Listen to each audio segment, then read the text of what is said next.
Okay. Have you ever stopped to think about what it takes to keep the teeth of a camel healthy? Or maybe a llama, Hmm. even a deer. It's probably not top of mind for most people, right? We think about our own teeth, maybe the dog or cat. Exactly. But there's this whole other group, wilder, sometimes woollier, sometimes antlered with really unique dental needs. And sometimes surprisingly hands-on needs. Mhm. So today we're doing a deep dive into the, well, pretty fascinating world of dental care for two specific groups.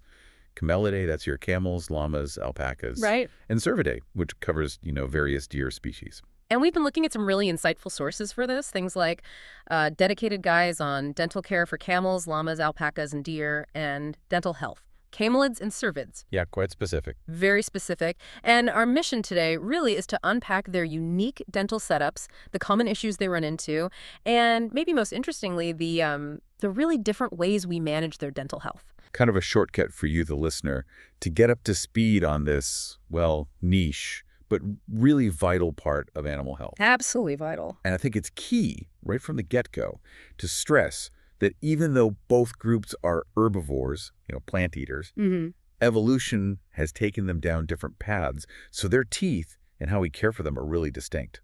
Oh, completely. It's not a one-size-fits-all situation at all. Definitely not. And that contrast, I think, is what makes this so interesting. Should we start with the Camelidae? The camels, llamas, alpacas? Yeah, let's do it. They sound like the ones needing that sort of proactive, hands-on care you mentioned. They really do. It's a very different ballgame compared to deer. Okay, so diving into camelids, what's the big thing the sources point out about their teeth, anatomically speaking, especially thinking about how they eat? Well, first off, like some other animals that chew cud, sort of ruminant-like, they don't have upper front teeth, those incisors. Instead, they've got this tough, leathery upper dental pad. And their lower incisors bite up against that pad to tear off grass and leaves. Can make sense. And while the basic tooth layout is similar across the group, there are little differences between, say, llamas and alpacas versus true camels. But what really jumped out and needs specific management are these things called fighting teeth. Fighting teeth. Okay, that name definitely grabs your attention. What are they exactly, and why are they such a big deal? So these are basically modified canine teeth. In the New World, camelids, so your llamas and alpacas, one of the upper incisors kind of acts like one too. Interesting. And in the males, these teeth grow quite large. They become curved, really sharp, like razors, usually showing up around 2 or 3 years old. Wow. Their main purpose, well, the name gives it away. They're weapons used in fights for dominance within the herd. Oh, okay. And they can cause some serious injuries, nasty cuts to other animals, or even to people handling them if they're not careful. Right. That sounds like something you'd absolutely want to manage for safety reasons alone. Precisely. And speaking of managing things, the sources mention that alpaca incisors, their front teeth, often keep growing, sort of like a rodent's teeth. That's right, yeah. Continuous growth. So they need regular trimming, maybe every year or two, just to make sure they line up properly with that upper dental pad you talked about. Exactly. And if an animal has what's called a malocclusion, basically, if their bite isn't aligned properly, like an overbite or underbite, then that trimming becomes even more critical because the teeth just won't wear down naturally like they should. Okay, so that needs careful handling. Absolutely. It needs precision, usually done by a vet or someone really skilled using special tools made for carefully grinding down the tooth. Right. The crucial thing is you absolutely have to avoid hitting the sensitive part inside the pulp. Exposing that can lead to really painful infections way down in the tooth root, which gets complicated and expensive. Oof. Yeah, you don't want that. So skilled maintenance is key there. And for those fighting teeth you mentioned, it's not just trimming them back a bit. No, it's more drastic. The recommendation is usually to cut them off right at the gum line, typically around age 3. Wow. It's often done using something like a giggly wire, which is a type of bone saw, while the animal is safely sedated or properly restrained. It sounds less like fine dental work and more like a necessary safety procedure. It really does. And because these fighting teeth can keep growing even after being cut. Oh, they can. Yeah, they might need checking periodically and maybe retrimming down the line. Okay. But what's interesting and different from, say, horses is that camelids don't often get those sharp enamel points on their back teeth, their molars. Okay. So that routine procedure horses often need, called floating, where you file down sharp edges. It's not usually necessary for camelids unless there's a clear problem, like a bad bite, or if you can see sharp points actually causing sores in the mouth.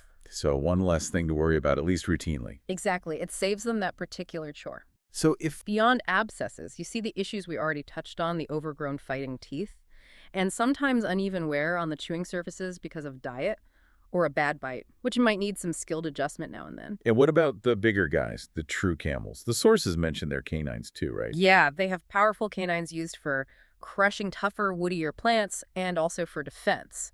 Some owners do choose to cut the lower canines, again, just to reduce the risk of injury. Makes sense.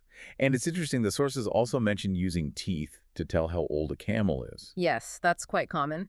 A full set of permanent teeth, which is 34, usually means the camel is around 7 years old or older. Okay.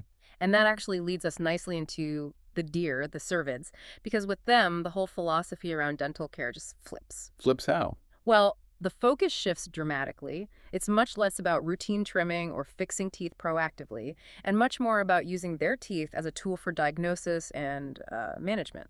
Wow, okay, that is a huge pivot. What's different about their teeth or their situation that leads to such a different approach compared to the camelids? Well, deer are true ruminants.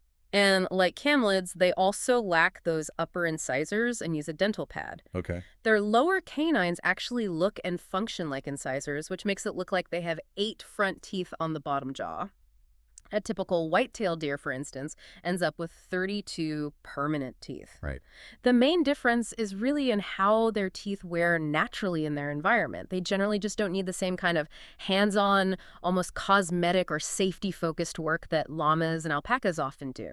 For deer, understanding their teeth is super important for figuring out their age, especially in wildlife management.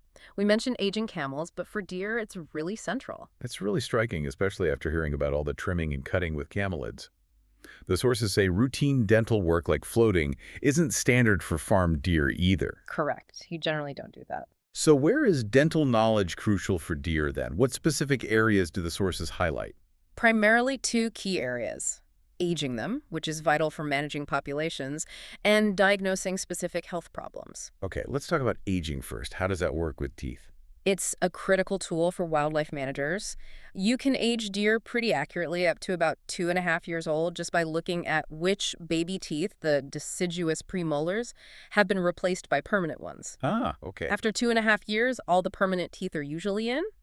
So then age estimation relies on looking at how worn down the molars, back chewing teeth, are. As they wear, more of the darker dentin underneath the enamel becomes exposed. So you can get a rough idea from wear patterns. You can. But for real precision, especially with older animals, there's this fascinating lab technique called cementum annuli aging. Cementum annuli. What's that? It's incredibly cool, actually. It involves taking a tooth root, preparing a very thin slice, and looking at it under a microscope. You can count annual growth rings in the cementum, that's the stuff covering the root. Like counting tree rings. Exactly like counting tree rings. It gives wildlife biologists really precise age data, which is crucial for understanding population dynamics, setting hunting quotas, things like that. That is incredibly precise. Wow. Okay, so beyond aging populations, what about the health side? What dental-related issues are important for deer? One of the big ones, especially in farmed deer populations, is a condition called lumpy jaw. Lumpy jaw? Yeah, it's basically an infection of the jawbone itself, usually caused by bacteria. Common ones are actinomyces, bovis, or Fusobacterium necrophorum. And how do they get that? The bacteria often get in through small cuts or abrasions inside the mouth, maybe from eating really coarse or prickly forage. Okay, are there other common dental issues in deer? Well, it's less common to need intervention for them, but deer can certainly get broken teeth or just excessive wear from eating tough stuff or maybe an injury. But again, you generally don't step in with trimming or fillings like you might elsewhere. Right, so back to lumpy jaw. How would you recognize that? And what do you do about it, especially if it's in a farmed herd setting? It typically shows up as a hard swelling on the jaw. It might not be painful at first, but eventually it can become quite large, sometimes fill with pus. Oh, darn. And obviously make it difficult for the deer to eat properly. So you might see weight loss, maybe drooling. Diagnosing it in a whole herd sounds tricky. It can be, but seeing an animal reluctant to eat, or chewing funny. Those are definitely warning signs. Treatment usually means long-term antibiotics like penicillin or oxytetracycline. Okay. And if there's a big abscess, draining it might be part of the plan, if it's feasible. Prevention really focuses on good hygiene in their environment, trying to reduce stress and avoiding feed that's likely to cause those little mouth injuries in the first place. So for deer, it really is about using dental knowledge for population insights and spotting disease, much more than direct dental procedures. Exactly. It's a completely different focus compared to the very hands-on needs of many camelids. So just to quickly pull those threads together, the key differences we've really uncovered are, for camelids, particularly llamas and alpacas, it's very much about proactive hands-on work, trimming those continuously growing incisors, dealing with the formidable fighting teeth. Yeah, for health and safety. Right. It really reflects a need for us, for humans, to step in and manage traits that maybe evolved for different circumstances. Yeah. Then you flip to cervids, the deer, and it's a totally different story. Dental knowledge there is primarily a diagnostic tool. For aging populations. Exactly, aging for management and for identifying and managing specific health problems like that lumpy jaw condition, much less direct routine intervention on the teeth themselves. So what does this all mean for you listening in?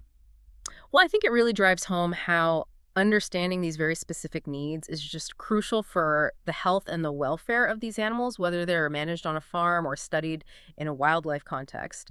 It underscores how something that seems minor, like a tooth alignment issue, can actually lead to pretty significant problems.